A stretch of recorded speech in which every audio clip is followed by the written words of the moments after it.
This is the Fantasy Roadshow. Welcome back, Roadies, and welcome into another episode of the Fantasy Roadshow with your boys here. You can call me Truck, and I'm joined, as always, by the infamous Geno Mack. And today we're talking Week 18. We are here at the end of the season. We have the final week of the NFL season, and then we're getting ready for playoffs. So there's a lot to talk about, and we are here to break down kind of the Week 18. If you have a matchup in fantasy, although you shouldn't, if you do, we're here to help you out, and along as well as gambling and DFS plays. We're just kind of giving you a regular red light, green light, players we like, players we don't like, and talk all about Week 18. So let's get right into it. Shane, how you doing, buddy?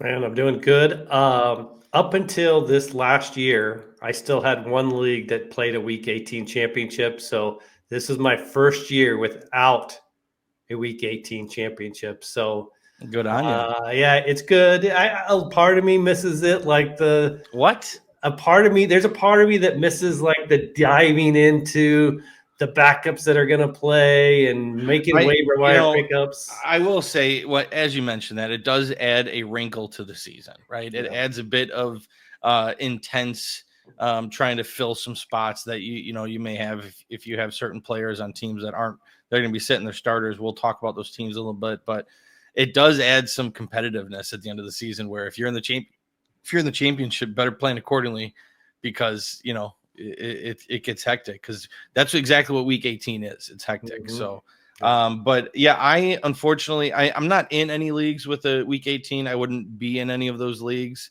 although I do help a close buddy of mine at work, and he is in a 2-week matchup. Although he put up 200 points on the player last week. So I told him we could just sit our starters. It doesn't even matter. We got this in the bag. So, good for him winning the championship prematurely. But yeah, Week 18 is one of those things where it shouldn't be a thing, in my opinion. No, it shouldn't be a thing for fantasy football. So no, it's just sad though. Like we have nothing really to watch player wise on Sunday. It makes it a little different. I think that's originally when I got into gambling because I was like, all right, well now I have the itch of wanting to root for someone. So I think years ago, I think that was what got me in it, and now I'm a full-fledged gambler. Yeah, DFS for better or worse. Yeah, big DFS week. DFS week, go for it. Yeah, so I'm excited though. We got a lot of really good games on the schedule this week. Mm-hmm. The main one that everyone's talking about is the Lions-Vikings. Like that game is going to be so good. I'm so glad I got flexed to Sunday Night Football. Yeah. I will be waiting for that one very closely. But other than that, I mean, like Cincinnati-Pittsburgh's a big game. What other big games we got on here, Shane, for this week? We have, let's see here, a lot of division. I mean, for the division game. So it's like you got Tampa Bay playing the Saints, but that's playing for the division. Yep. Miami's fighting for a spot. Cincinnati-Pittsburgh. That's a good one I would like to pay attention to. Yeah. I would love to see Joe Burrow in the playoffs. That would be great to watch. Here's the thing, though, that like it doesn't make sense for me that it's going to happen. Denver has to lose to Kansas City, right? And I mean, we got Carson Wentz at quarterback for Kansas City. Denver's a really good team. Carson Wentz was great at one time, so I don't know, maybe, but I just can't envision Denver losing that game. And I want Joe Burrow and the Bengals in the playoffs as well. And then you got Miami playing the Jets, who the Jets just shit the bed last week. Yes. So it's hard to envision both of those teams losing. Can it happen? Absolutely. Probably not. So, but yeah, other than that, really good football still to play this week. I kind of wanted to talk to everybody and kind of break down what I look for in Week 18 is the motivating factor, right? We want to know what teams are playing for, what teams are basically don't really give a shit what happens this week. So we'll break down the AFC first, and then we'll go into the NFC, and we'll obviously start talking about players and teams that are sitting. We just talked about the Chiefs. Chiefs are sitting all their players. Now, I'm not sure about DeAndre Hopkins. He is still technically might play. I know he needs one touchdown for $500,000. I'll be breaking down a few more of the contract incentives in a little bit, but the Chiefs, I'm still not sure about DeAndre Hopkins. However, they did already mention Carson Wentz as a starter. The Bills, they're going to be sitting their starters. Texans are sitting their starters, and Eagles. How do you feel about the Eagles sitting Saquon Barkley when he is so close so close to having the rushing record from Eric Dickerson. So, like, two things I feel like. One, I would play him a half, and let's see how close he gets to it with a half a play, right? Mm-hmm. So, like, if he could get to within 30 yards after a half, then it's all right. You're coming back in for two more series. Also, second, it would be pretty spiteful and very Nick Sirianni-like if he got that record against the Giants. That's the thing for me. Like, how can you not put your guy out there to get not only just a record, but it is the biggest record that people talk about, and that he would be cemented in the history of the NFL for so long. Like, I understand a Super Bowl is the end all be all, and it is the main motivating factor, but come on now. I mean, like, I did hear Saquon Barkley talk about it in an interview. He said that Sirianni came up to him and said, "Hey, how you feeling? You know, do you want the record? Do you want to go out there and play?" And Saquon said, at first it wasn't really something that he really cared about. But as he slept on it, and as he talked to his family more, he realized how, what that really meant to him and his family, and what that meant to get that record. So he said, if you want me out there, like, I'll go out there and I'll get that record. But at the same time, he doesn't want to put his team in jeopardy. He doesn't want to jeopardize their future in the playoffs. So it's one of those really hard things. But as to me, like, I would be like, Coach, I'm going out there. I'm getting that record. Like, it's against my former team. You know what I mean? Like, to me, it really bothers me that he's not going to be out there getting that record. Yeah, he only needs 101. Like, I could see him getting to 80 and a half. Easily against the Giants. The Giants are terrible. So I'll digress, but it's one of those things that really bothered me. The Rams. Now I heard about the Rams. We're talking AFC. Oh, NFC as well mixed in here. Sorry about that. But the Eagles, yes, sitting their starters. Rams potentially sitting their starters. They play at what time do they play on Sunday? Where are they at? They play at 3:00. And if do you remember what the if was? They're either playing for the 3 or the 4 seed. I mean, either way, they have a home game, so it's not a huge a needle mover either way, honestly, for them, really. He's got a pretty strong track record of resting his guys in any sort of spot. I don't expect them to play. Yeah. I remember I don't know where it is now, but I saw something that said, like, if a certain team wins, then they're gonna play for it. But if not, then they're gonna sit them. Either way, they're probably gonna be sitting. They have Jimmy Garoppolo in at quarterback this week. Yeah. So I didn't even know Jimmy G was on the team. Did you? I would have probably no. I had forgotten that, but yeah. I think he came there sometime in the season or early in the season. But yeah, and then we're going to see Blake Corum getting the full workload. How do you feel about that, Channel Mac? Yeah, pretty good. I mean, Sean McVay said, I'm looking forward to seeing Blake Corum, what he can do with the full workload. Yeah, I mean, playing Seattle. So we'll see. Blake Corum, I know people had high hopes for him early on in the fantasy season, so now we'll see. Maybe he'll make the list today. Maybe not. All right, let's see what else we got on this breakdown here, Shane. What else you think is good to mention? So it's the Eagles, the Chiefs, the Rams, the Bills, the Texans. They're definitely resting guys. I think that there's a slew. There's like 12 teams that there's nothing to play for. So I think you always worry, like, do they maybe pull some of their starters out in the second half? And you talk about the Browns, Panthers, Cowboys, Bears, Titans, Jags, Colts, Patriots, Giants, Saints, Raiders. So there's a lot of teams that have nothing to play for. And I know in years past, they play their starters, but sometimes then some of those older starters get pulled in the third quarter. So you just never know. Well, it's just a good opportunity for teams to see what they have in their depth, right? You know, you got to make these decisions whether or not to keep them around next year or what you're going to do with them. So this is a perfect example of the teams you just mentioned that we got to look out for as far as maybe sitting their starters as well. Now, on the other side of the things, we mentioned a few of them, but the Ravens. Ravens have something to play for. They got to win their division. Steelers could potentially win the division still, which is crazy. But Ravens, Steelers, they're going to be full go. Broncos, full go. Dolphins, full go. Bengals, obviously, full go. We know about the Lions and Vikings, but that game is going to be awesome. A lot of my players today are going to be in that Vikings and Lions game. I just think that's going to be a phenomenal game. And then the Bucks and the Falcons. We got to see who can duke it out and win that division as well.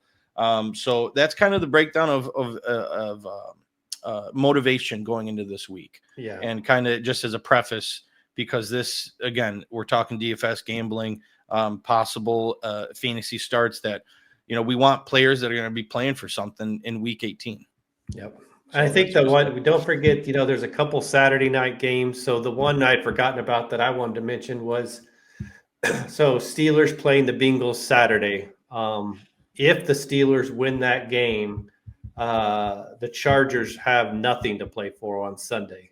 So, okay. All right. Then maybe that's the one I was looking at. That could be the one that is a little bit factored in. I think probably Harbaugh would probably play his guys maybe at least a quarter or something, but I wouldn't count on a huge game out of him if the Steelers beat the Bengals. Mm-hmm.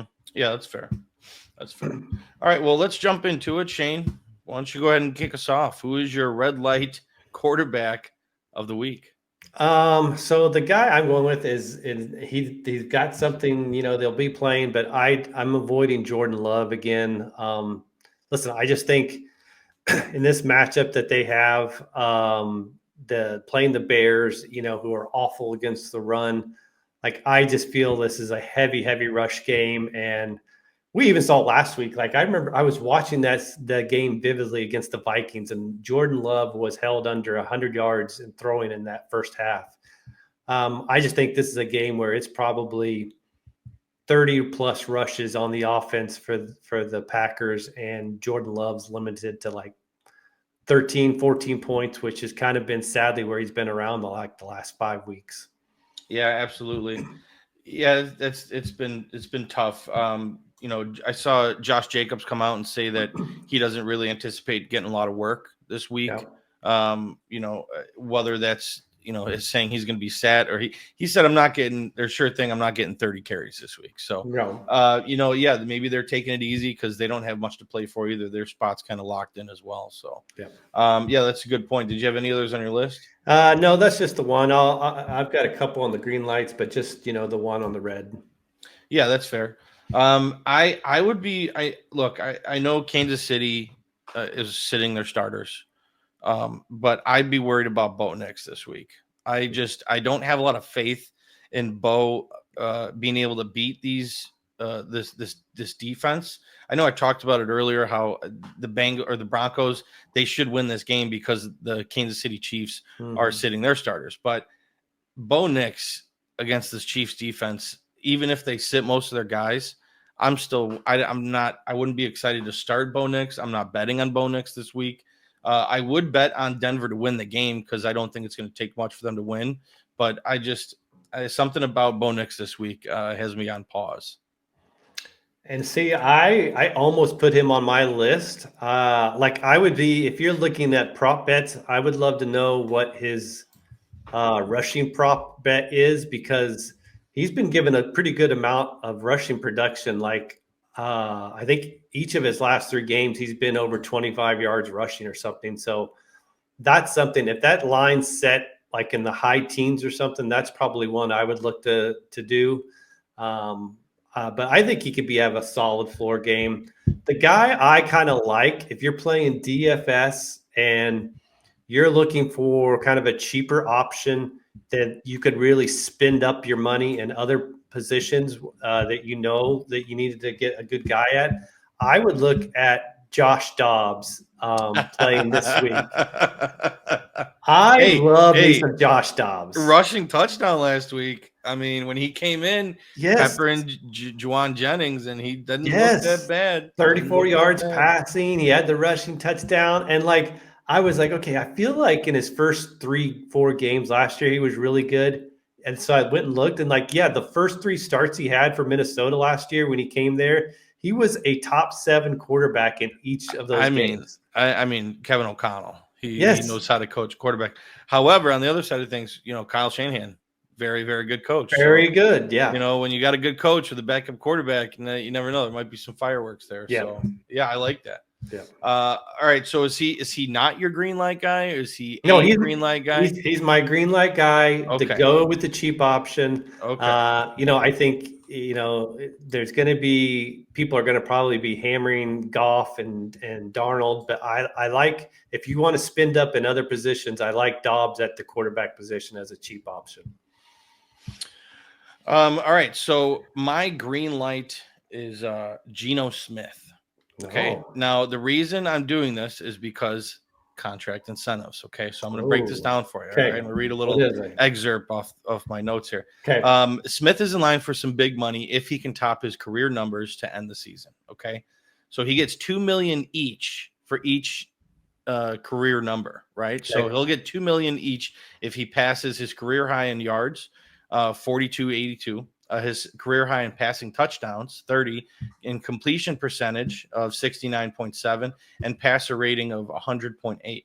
So that could be an additional like $6 million that he's in line for. So he has a lot of incentives to go out there and ball out. He's playing the Rams. I think this is his perfect spot for Geno Smith to go out there. Number one, secure his cash and play really good, because that's kind of what I'm leaning on. I see this. I see all this. I can't believe that $2 million each for each category. Those are big incentives. Very big incentives. That is, and why I kind of like that, because I was thinking while you're talking in my head, I also don't think.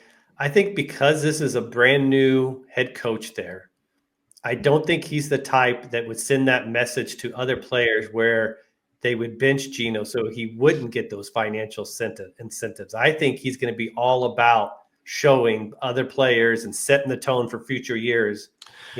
Well, that's the thing, right? So it's like a double-edged sword with the incentives, right? You got players that want to play really well to reach that money, but then you got organizations that don't want to pay people. Like there was a situation with the Vikings not too long ago with Adam Thielen, and they sat him so that he wouldn't reach his marker so they wouldn't pay him out on the incentives. Yeah. So you have to that's a double-edged sword. So yeah, I think this team with the new coaching staff, I don't think they want to set that tone. So I think they let him play the whole game. It's bad for the culture. It's bad for the people that, it's a business. People are trying to make money, but all he needs is 186 passing yards to top his career high. He's already over that 69% completion percentage. He just needs to maintain it. But he's probably not hitting that touchdown mark. He's only thrown 17 this year, and he needs over 30. So ain't no way he's getting that one. No. But overall, it's still about $6 million up for grabs for him on 3 different incentives for Geno Smith this week. He's on my green light list. Got it. Yep. Did you have any others? Nope. Okay. All right. Let's move on to running backs. Red light running back Shane. Who do you not like this week? I don't like Rachaad White this week. A couple things. It is Bucky time. It's Bucky's role there, and White still has some value when they're trailing and he's getting receptions. But they're playing the Saints at home in a must-win game.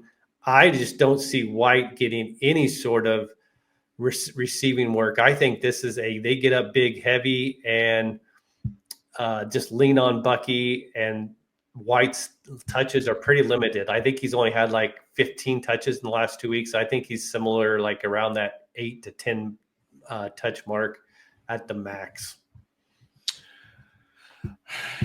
Yeah. I'll be honest with you. I was reading something and didn't hear what you said there. What was the name? Rachaad White. I don't think. Yes, that's right. Yeah, I think it's a heavy Bucky Irving game, and that's what it's been. I mean, that's what it's been, right? Over the last couple of weeks, it's like Bucky Irving is the guy. I can't wait to see where he gets drafted next year and to see where he ranks out in my rankings, especially. But I got caught reading something as you were reading that, so that's my bad. And everybody playing DFS, like we went over earlier, don't put Mixon in, don't put James Cook in. None of those guys are getting anything. So no, absolutely not. Those guys are pretty irrelevant this week. That is for sure. My red light, unfortunately, is Breece Hall. What the hell is going on with Breece Hall? Oh my gosh. This is a guy that I love, right? I love Breece Hall. I thought he was going to be so good this year, and I've unfortunately lost quite a bit of money on his props this year because he's hardly doing anything, and I can't figure out why. Maybe the team's just bad. Maybe there's a lot of factors that go involved in it, but in a game that doesn't mean much. I mean, the Jets could play spoiler, which is some kind of incentive for them to stop Miami. You're going to want to do that against your division rival. But I'm just I know Miami's defense isn't that great against the run, so he should do well, but he just hasn't been playing well, and he's kind of banned on my gambling board. Yeah, I think he only scored 3 fantasy points last week. I think he only had like 10 total touches. I mean, it's weird. I could see a scenario where they're like, all right, let's see what we got in Braylon Allen for the second half of this game or something. I mean, they should. Why wouldn't you? You know what I mean? The Braylon Allen, this should be a 50-50 split right now with the way Breece Hall is playing. I mean, my big question is, what do they do next year going into next season? Like, is it something where it's going to be a true 50-50 split, which I wouldn't mind. Look, Braylon Allen is really good. He can catch passes. He's shown that in spurts this year. Like, make this more of a tandem like David Montgomery and Jahmyr Gibbs. Yeah. You know what I mean? Yeah. Switch off drives and stuff. But I don't know what the Jets are going to be doing next year. I heard reports they're getting rid of Rodgers, they're getting rid of Devontae Adams.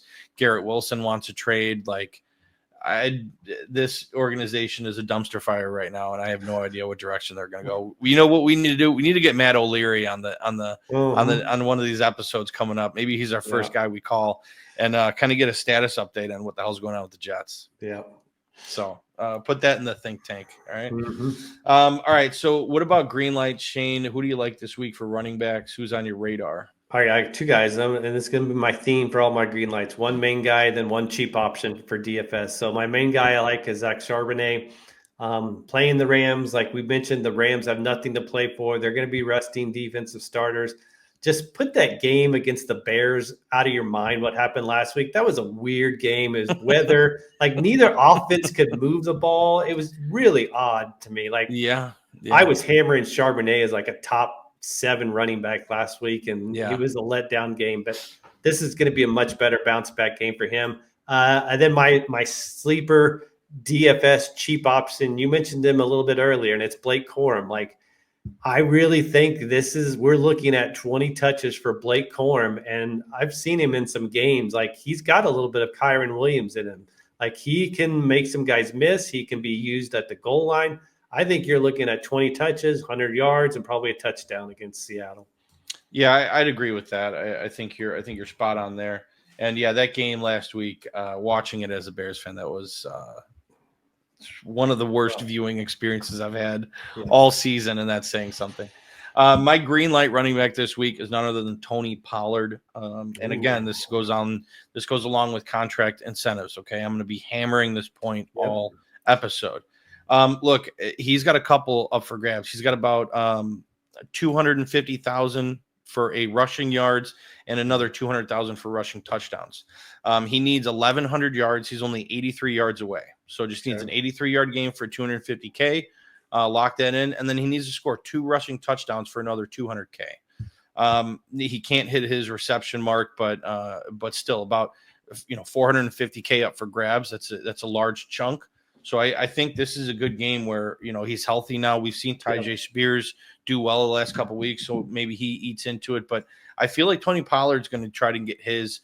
He was on these running backs are on a cheap deal. So I know during these contract negotiations early on, they have a lot of incentives where, the team wants to take care of them if they play good, right? The team's going to want them to get paid, going to want them to get their money. So I think this is going to be one of those games where we see Tony Pollard back in action. Houston doesn't really have much to play for right now. So it's one of those things where, hey, I could see Tony Pollard getting that 90 and 2 touchdowns. Maybe they try to feed it to him. So Tony Pollard's on my radar this week. I will be betting on him. Yep, I like it. He should be back 100% to play this week. So yeah. All right. Did you have any others you wanted to mention? Nope. We can go to receivers. All right, receivers. Shane, who's the red light receiver you don't want to talk about today? It is Mr. Marvin Harrison Jr. You guys are making me laugh this week. I mean, there is like a couple things. Like, there's no motivation for the Cardinals, and probably more than any other team, that's the team I worry about, like not having motivation, that they don't play well at all. Yeah. It kind of stems from Kyler Murray at quarterback. He's very negative body language and everything. And then they're playing San Francisco. That team's going to play their starters. They're going to go out all out. I think people like George Kittle set the tone for that team. They've been really good defense against wide receivers this year. I think when I looked last time he played San Francisco, he was held to like 4 or 5 points. So don't put him in. He's not going to come through this week. No, he's not. That is the surefire thing. Cooper Kupp, that's my guy. Talk about an insane fall off. Yeah. This season has been, I think we talked about it last episode, but he's just, he's on the banned list. I've lost a lot of money to him this year, and I will not continue that in week 18. All right. Yeah. He is on the red light list this week. Puka Nacua is just, I don't think anybody really anticipated, even when he exploded during Cooper Kupp's injury. I don't think anybody really foresaw or saw this being foreshadowed, where Puka Nacua is just an absolute elite. Like, how high do you think Puka Nacua goes in drafts next year? Oh, I would say early second round. He's a first round wide receiver. Mark my words. He is going to get drafted where we saw this year, where CeeDee Lamb, Amon-Ra, in that stretch. Could be. Puka Nacua is going in the first round next year. Yeah, it's going to be a toss up like between him and Brian Thomas Jr. I think. I think. Well, I'm sure Brian Thomas is probably going to be more of a back end first. A very good wide receiver, and I think he's one of those guys that elite guy. But I just think I think Puka is just a step ahead of him as far as like production and what he's able to do on the football field. So, but yeah, I mean, very good comp there. Yep. So. All right. Remind me, where are we at? Are we? We're going to go to green light receivers. Green light receivers. Go ahead and hit it, Shane. All right. I'm going to give you two. Like I said, one good one to get in, and then one sleeper. So the first guy I'm going to give you, and I think you got to, when I talk about in DFS, like cheap options, this is where you want to spend your money. Spend your money on Detroit, Minnesota. This is like the most meaningful game of the year. We'll have the highest scoring totals implied of the week. Did you see what the over-under is? It's got it. No, I haven't. I'm going to guess it was going to be like at 51. 56.5, Shane. Oh my gosh, that's even higher than I would have guessed. Wow. All right, so say whatever you get. I want Jordan Addison in any of my lineups. Like 6 out of his last 7 games, he's been like 14 or more points. The Lions are horrible, horrible, horrible. Did you see what Ricky Pearsall did to them on Monday night? Oh my God! I couldn't believe it. Yeah. Breakout game for Ricky Pearsall. I mean, I am so excited to see what he's able to do next year. With the full offseason with the team, because Ricky Pearsall is good. Get Jordan Addison in. Then my real cheap option for DFS, if you needed to do a cheap wide receiver option, is Olamide Zaccheaus. He was not a wee little man. Olamide Zaccheaus. Say the first name again. Olamide Zaccheaus. Alamide Zaccheaus. Is it Alamide? Is it really? I've heard announcers on games. Alamide. I would have never guessed Olamide. I believe so. I could be wrong. Let us know in the comments if you guys. I don't know how you're going to correct the pronunciation in the comments. Olamide Zaccheaus, I believe, is how you say it. Zaccheaus, he has been on fire like the last 2 weeks, like 3 touchdowns. Really good. Yeah, really, really good. Really good. Like, I feel like they're going to be playing most of the game against the Cowboys. So the Cowboys are trotting off like somebody I think that I could cover better, and Andrew Booth, like a guy from the practice squad. So yeah. Zaccheaus, put him in if you're looking for a cheap option. Yeah, absolutely. And I mean, I'll mention right in the beginning, I don't have to talk much about it, but you mentioned it. I'm greenlighting every wide receiver in that game. Jameson Williams, Amon-Ra St. Brown, Jefferson, and Addison. I think all 4 of them, they will be on a parlay this weekend for Sunday Night Football, because I am so excited for that game. 56 over and under. This is going to be a game to make some money on for gamblers, because it is just one of those games that seems to be like, kind of like what we saw last week with 49ers and Lions, where they were scoring on every drive, just yards, touchdowns. Yeah. So I think it's going to be one of those games where I'm just excited for. But mainly I am greenlighting 2 wide receivers, one of them being Mike Evans. Now, Mike Evans, we've heard Baker Mayfield talk about it in previous weeks. He wants to get Evans that record, right? He needs 1,000 yards to maintain his streak. And I believe, correct me if I'm wrong, he breaks the record this season, right? For the most consecutives with 1,000 yards. So he also has an incentive to earn over $660,000. He needs to stay in the top 10 for receiving touchdowns. He is currently tied for third with 11. So that's kind of a safe thing he's going to hit. But it's mainly the yards. He needs, let me see how many yards he has. He has 915, so he only needs 85 yards to hit that mark. So look for Mike Evans to have a big game. He's going to be in a lot of my lineups, a lot of my parlays as well. I like Mike Evans this week, and I think he's going to get peppered with targets. Yep, for sure. And then the other guy is Courtland Sutton. Courtland Sutton, his deal includes incentives that could earn him an extra $2 million. He received $500,000 bonus for receiving 500 and 750 yards receiving. He's already got that, and he needs 82 more yards in Week 18. He'll reach 1,085 yards and trigger another 500,000.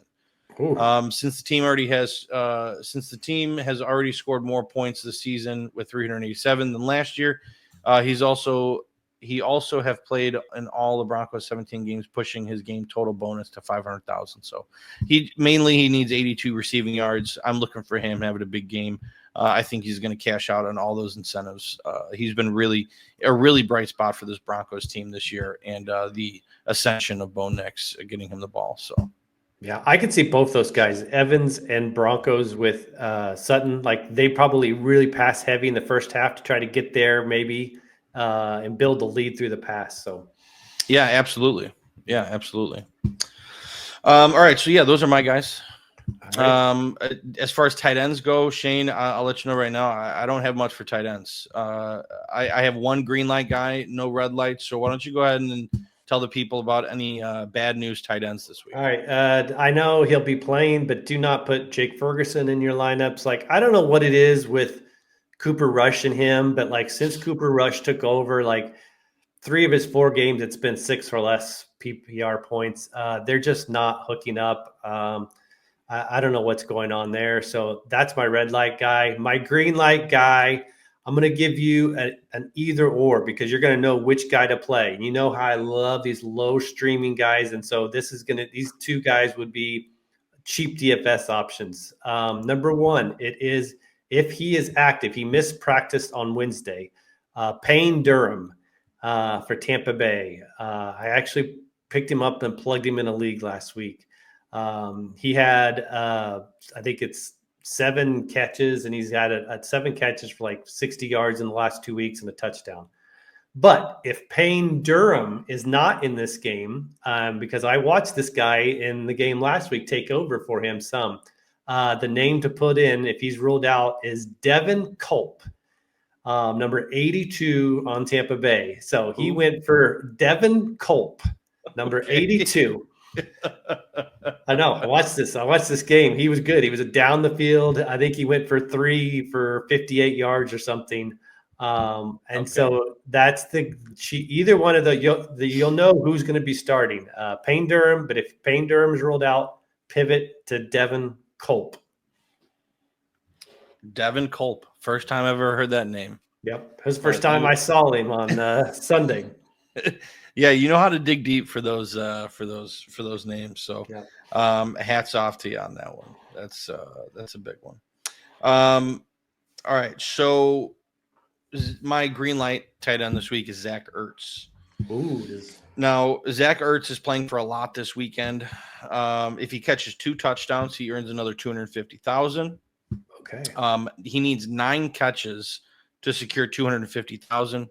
9 catches is going to be tough, but he had a really, really big game last week, heavily involved. So we'll see if he can get that. And then he needs 900 or 90 yards for another $250,000. So faces the Cowboys, and they allow the third most receiving production this season to tight ends. So, he's my one guy that I'll be looking at this week to hit those marks. I like that because so the thing I was just verifying real quick. So they'll either be the 6 or the 7 seed, and so it's them or the Packers, and they play at the same time. And so I didn't know this, but they had been quoted as saying that they're trying to avoid playing Philadelphia in round 1. So there's high motivation for them to win that game to avoid playing Philly, I guess, in round 1. So yes, and I know they don't want to do that. No, nobody wants to. So. No. All right. Well, I think that about does it for Red Light, Green Light, week 18. I mean, look, we made it this week, or we made it this year all the way through. It's been a fun season. I've had a lot of fun with this Red Light, Green Light. I think we do a lot of really good work here. I'm excited for the off season and our draft prep that we're going to start. I'm starting right away. I'm going to be re-updating my rankings, kind of going through, looking at these college playoff games, trying to figure out where certain players are going to go.